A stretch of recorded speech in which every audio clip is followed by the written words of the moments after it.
Alright, so today is the big day where I bring in the RX8, strip it out, take out the motor, take out the transmission, drive shaft, whatever needs to come off my way for that 2J to go in. Now, I have been building this engine for the past couple weeks, so I did put a lot of money and time into it. I did get a CD009 transmission, I do have the adapter kits, I do have the column adapter, I do have the fabrication parts, so I pretty much have everything needed to complete the swap, but I am still expecting to run into some sort of bumps or issues that's going to interfere with the swap. There is no such thing as a drop-in swap bolts kit. At the end of the day, be it wiring, be it a sensor, be it whatever it could be, right? But we will take care of that. I will put the GoPro on my head as I work because I prefer focusing on the work and not doing much of talking. But if you guys have any questions of a specific product that I'm using, or any, how to remove this, how to remove that, just drop it in the comment section below and I'll be more than happy to answer. But I always prefer just working and not doing much of the talking. So I'm going to put the GoPro and we will get started right now. Yeah, let me give you a quick glimpse of the 2J before we get started.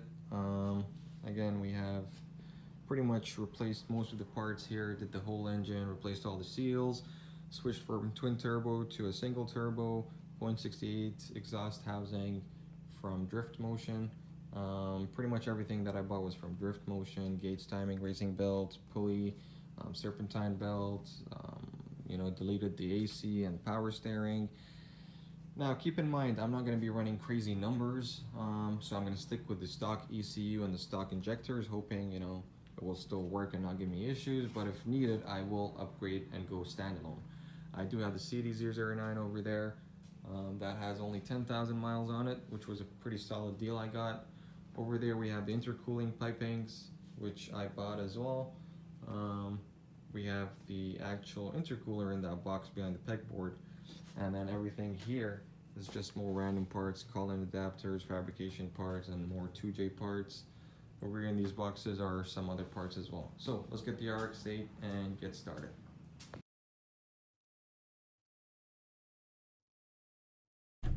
So I'm going to start taking off everything I can from here: battery, intake box. We'll disconnect the wires as much as I can, remove the bumper, and then we'll start, see what else is required to be removed. So I'm going to put you guys on probably a time lapse. If you have any questions, let me know.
Bye.